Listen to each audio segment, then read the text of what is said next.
ज्ञान योग समाधि कैवल्य की प्राप्ति के लिए अनेकों साधन योग शास्त्रों में बताए गए हैं। यह साधक की इच्छा है कि वह अपनी रुचि के अनुसार कौन सा मार्ग चुनता है। वह साधक भले ही कोई भी मार्ग चुने, उसकी साधना की अंतिम स्थिति समाधि की प्राप्ति ही है। योग के क्षेत्र में साधक जिस प्रकार के मार्ग को अपनाता है, उसका प्रयोग करता है, उसी के अनुरूप उसकी साधना का नाम होता है। अतः यदि ज्ञान मार्ग के साधनों का प्रयोग किया जाए तो वह मार्ग ज्ञान योग कहलाएगा। ज्ञान योग का वह साधना है जिसमें सर्वोच्च अवस्था की प्राप्ति ज्ञान मार्ग द्वारा होती है।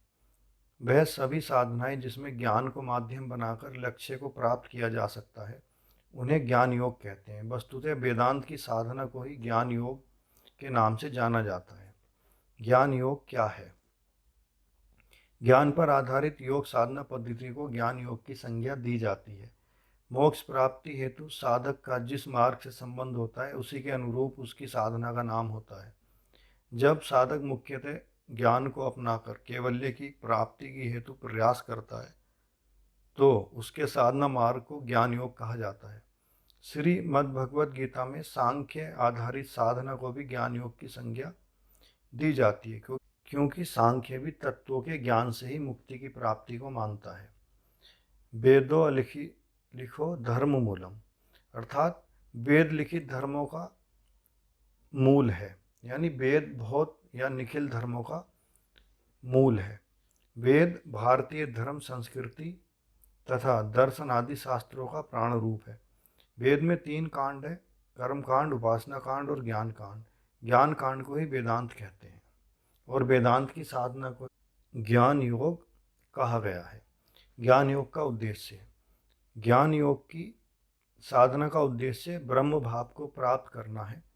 ज्ञान योग के अनुसार जीव और ब्रह्म की एकता का ज्ञान होना ही मोक्ष है। ज्ञान योग विवेक ज्ञान की प्राप्ति है, जिसके द्वारा सही गलत का ज्ञान होता है। नित्य अनित्य का ज्ञान प्राप्त कर मनुष्य जीवन के उद्देश्य को प्राप्त करना ही ज्ञान योग का उद्देश्य है। नित्य अनित्य पाप पुण्य सुख दुख पर विचार कर शारीरिक मानसिक व आध्यात्मिक स्वास्थ्य की प्राप्ति की जा सकती है। अतः ज्ञान योग का उद्देश्य समग्र स्वास्थ्य के साथ साथ मोक्ष की प्राप्ति है। ज्ञान योग के अनुसार जीव को ब्रह्म का ज्ञान होना ही मोक्ष है। दूसरे शब्दों में दुखों से छुटकारा और आनंद स्वरूप ब्रह्मा की प्राप्ति ही मोक्ष है। यह तभी संभव है जब जीव व ब्रह्म की एकता की अवस्था सिद्ध हो जाती है। ज्ञान योग की प्राप्ति में जो उच्च कोटि के साधक हैं, अर्थात जिनके पूर्व जन्म के संस्कार योग सिद्धि के हैं, उनके हृदय की ग्रंथि केवल श्रुति वाक्य सुनने से ही खुल जाती है, यानी परमात्मा के वाक्य सुनने से ही खुल जाती है। उनके सभी संस्कार समाप्त हो जाते हैं। उनके लिए जीव और ब्रह्म के बीच में अंतर समाप्त हो जाता है। जीव अपने को ब्रह्म के रूप में जानने पर ब्रह्म में ही लीन हो जाता है। जीवित अवस्था में मोक्ष की स्थिति प्राप्त होने पर इसको जीवन मुक्ति की संज्ञा दी जाती है और शरीर छूट जाने पर विधेय मुक्ति कहलाती है। ब्रह्म भाव की स्थिति को प्राप्त करना ही ज्ञान योग का परम लक्ष्य है। ज्ञान योग की साधना, ज्ञान मार्ग के द्वारा सर्वोच्च अवस्था की प्राप्ति ही ज्ञान योग है। ज्ञान योग का वर्णन उपनिषदों में ध्यानात्मक अवस्था के रूप में तथा ज्ञान की क्षमता को विकसित करने वाले साधन के रूप में हुआ है।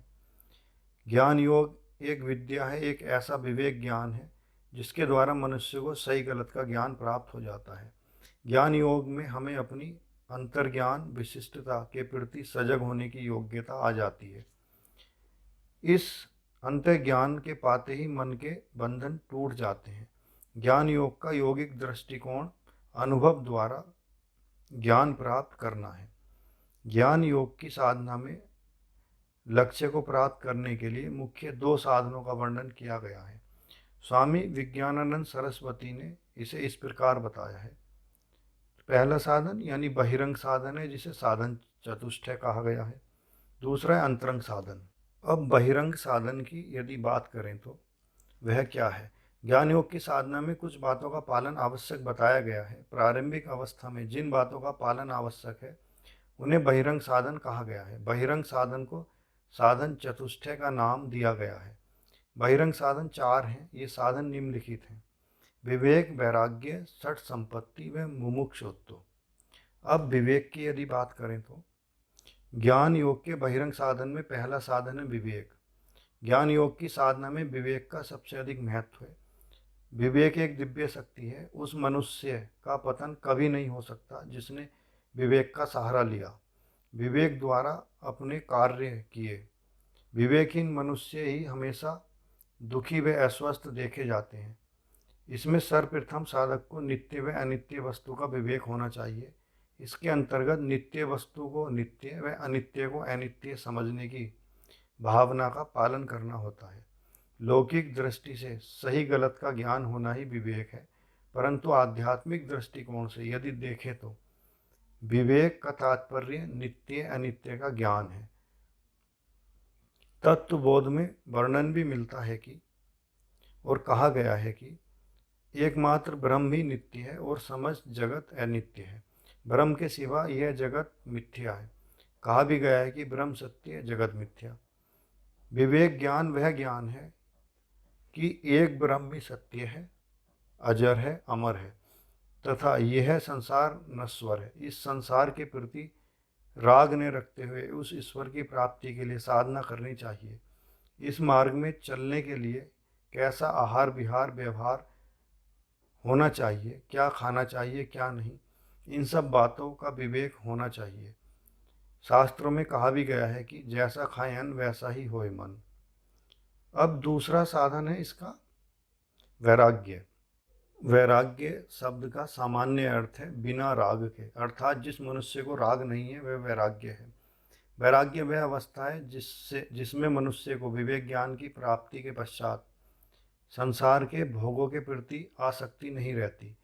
मनुष्य द्वारा देखे गए तथा सुने गए दिव्य सुख भोगों से इच्छा रहित हो जाना ही तथा इस लोक के भोगों के प्रति वासना का उदय न होना ही वैराग्य है।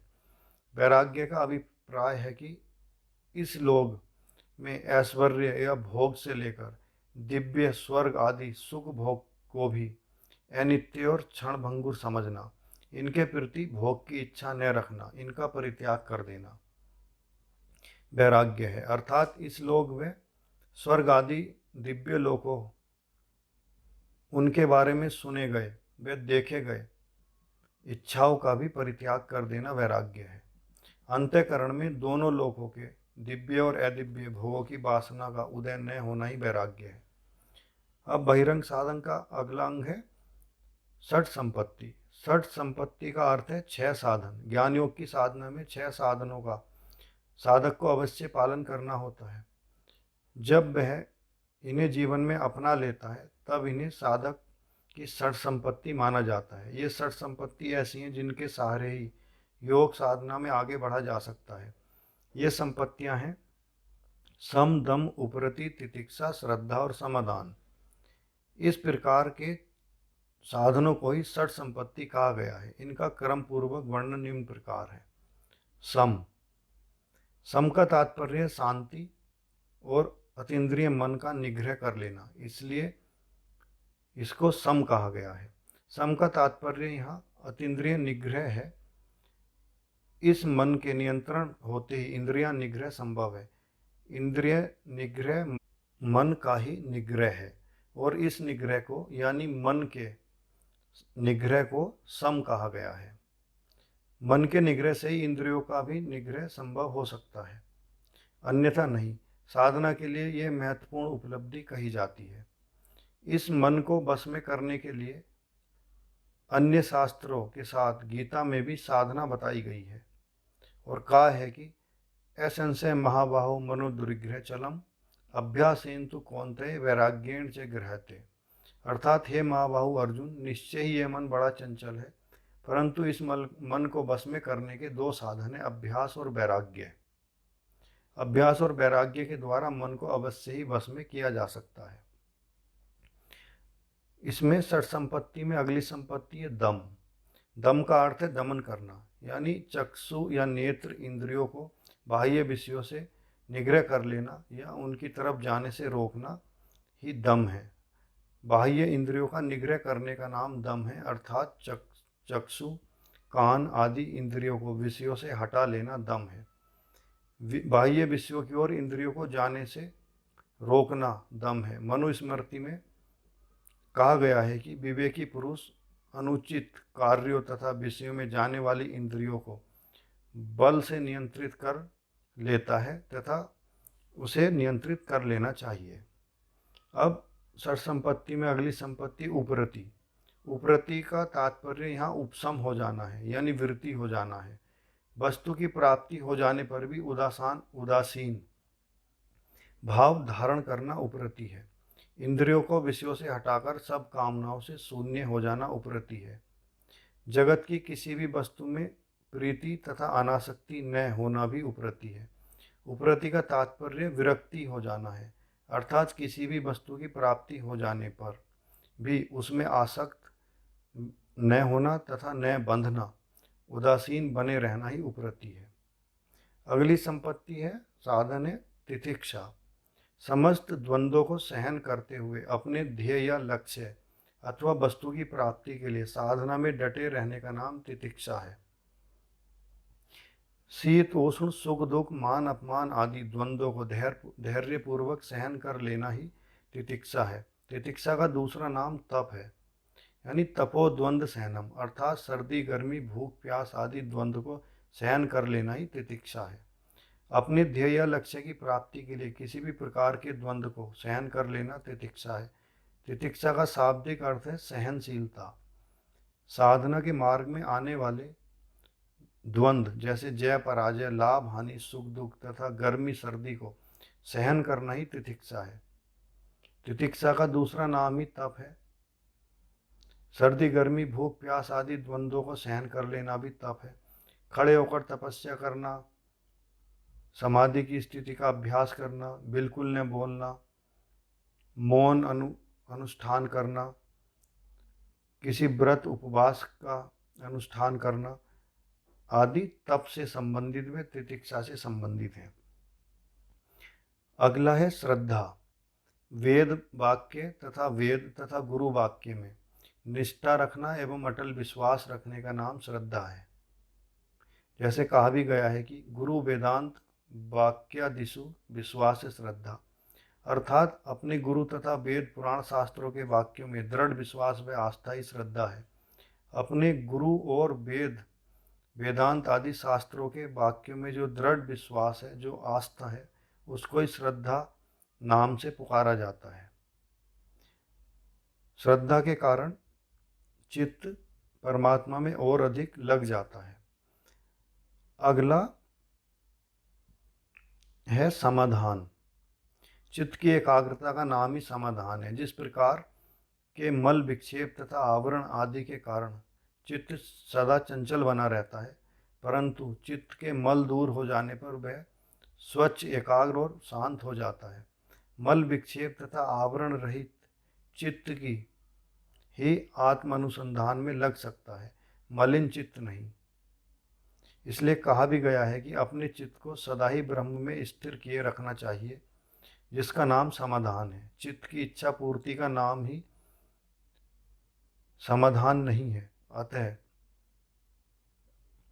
चित्त के मलों का परिमार्जन करके, उनको शुद्ध करके, चित्त से ब्रह्मा चिंतन का अभ्यास करके शीघ्र ही समस्त उपद्रव शांत हो जाते हैं। इसी को समाधान कहते हैं। चित्त स्वभाव से चंचल है, परंतु साधना तथा अपने इष्ट देश की उपासना जप ध्यान के द्वारा चित्त को एकाग्र किया जा सकता है। बहिरंग साधन का अंतिम अंग है मुमुक्षुत्व। संसार दुख में है, यह सर्वत्र सिद्धांत है। आदि भौतिक, आध्यात्मिक और आदि दैविक, इन तीन प्रकार के दुखों से समस्त प्राणी पीड़ित हैं। यह प्रत्यक्ष ही है। अतः इस दुख में संसार से तर कर मोक्ष रूपी अमृत प्राप्त करने की तीव्र इच्छा का होना मुमुक्षुत्व है। इसका साधक के जीवन में बहुत अधिक महत्व है, क्योंकि उस इच्छा के उत्पन्न होने पर ही साधक मोक्ष मार्ग पर चलने के लिए तत्पर हो जाता है। मोक्ष की प्राप्ति करने की तीव्र इच्छा का नाम मुमुक्षुत्व है। संसार दुख में है, इसे सभी जानते हैं। इस दुख से पार होने के लिए मोक्ष की तरफ अग्रसर होने को मुमुक्षुत्व कहते हैं। इस इच्छा को मुमुक्षुत्व कहा जाता है। यह संसार क्षणभंगुर है। यह पदार्थ, इसमें भोगे जाने वाले पदार्थ अधिक सुख नहीं देंगे। इस इच्छा से हमें वैराग्य उत्पन्न हो जाता है।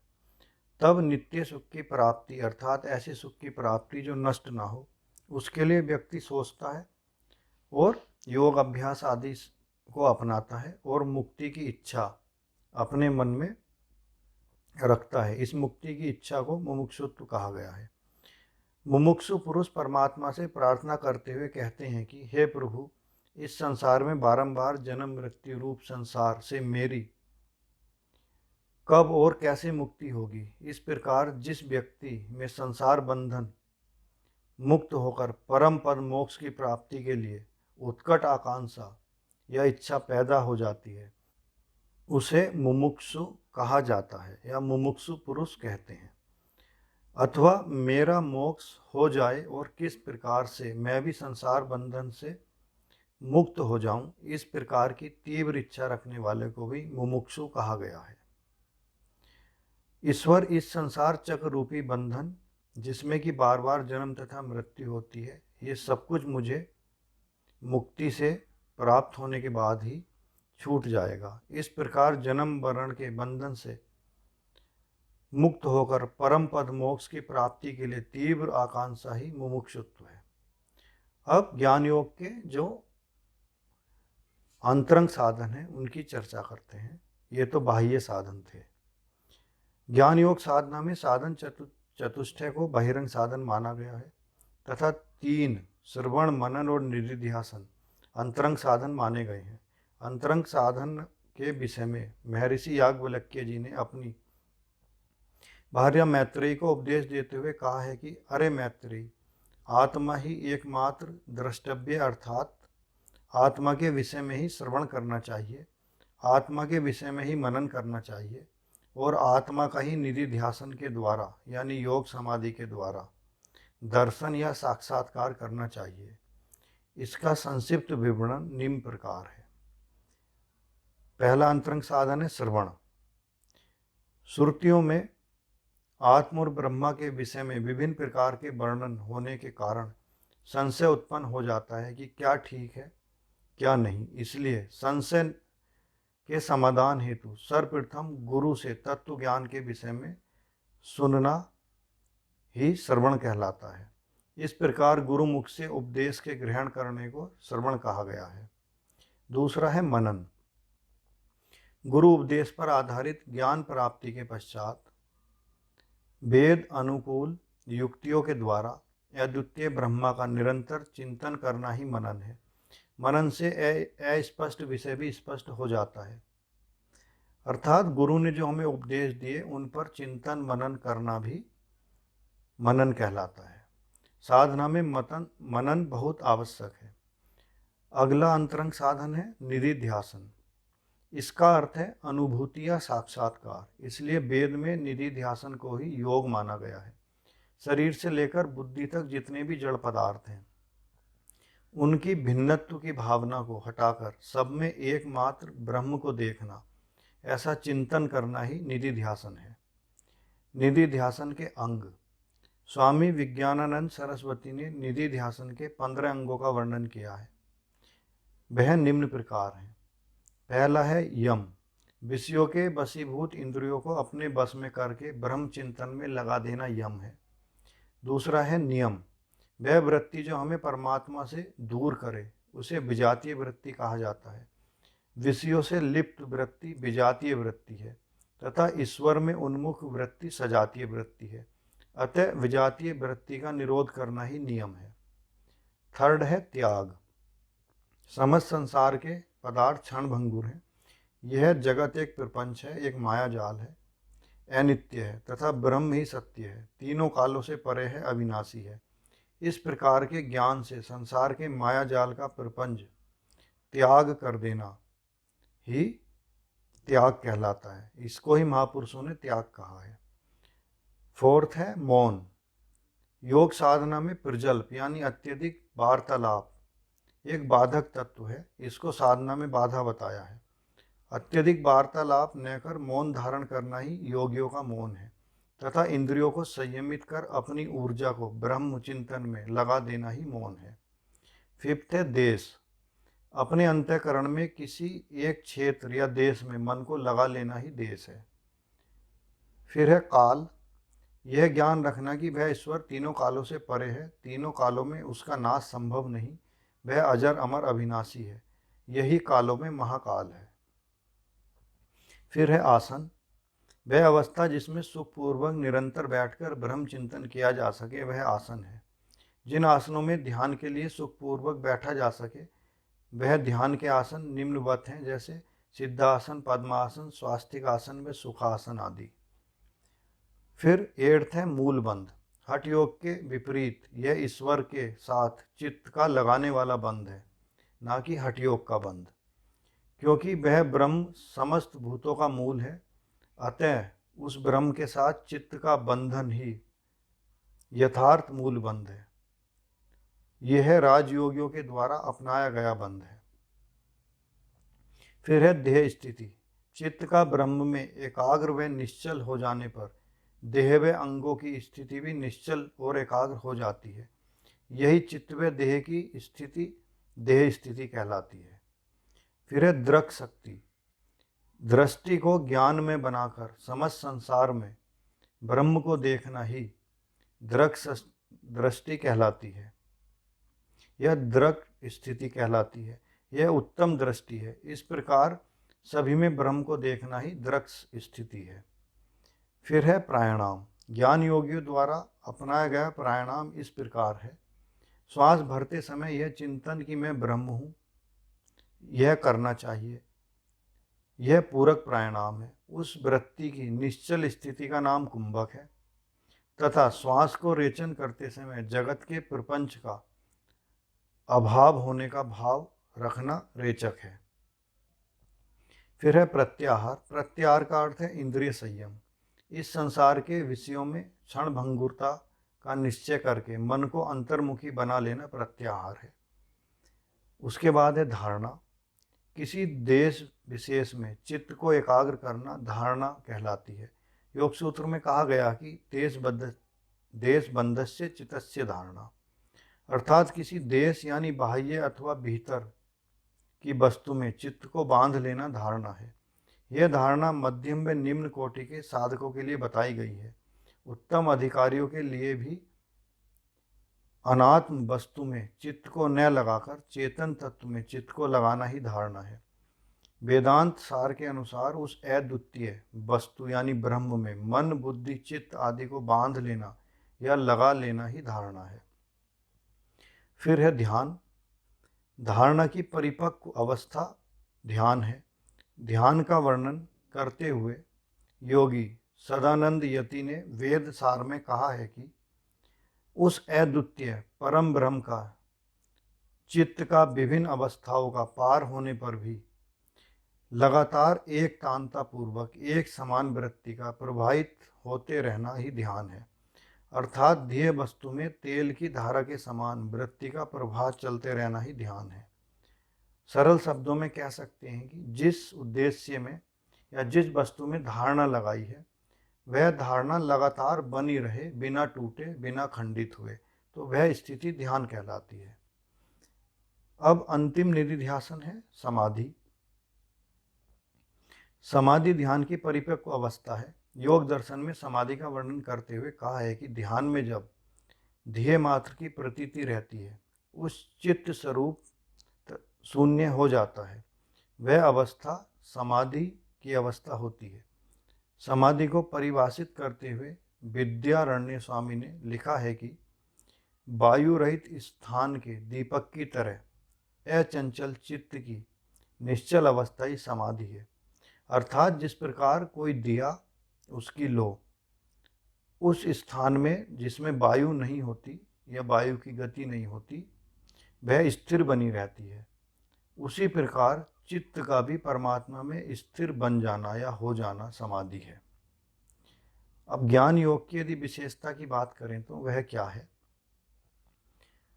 ज्ञान व विज्ञान की धाराओं में वेदों में व्याप्त हैं। सभी धर्मों के मूल वेद ही हैं। वेद का अर्थ ज्ञान के रूप में लिया जाता है। ज्ञान अर्थात जिसे व्यष्टि व समष्टि के वास्तविक स्वरूप का बोध होता है। ज्ञान विद धातु से उत्पन्न होता है, जिसका अर्थ है किसी भी विषय, पदार्थ आदि को जान लेना या उसका अनुकरण करना।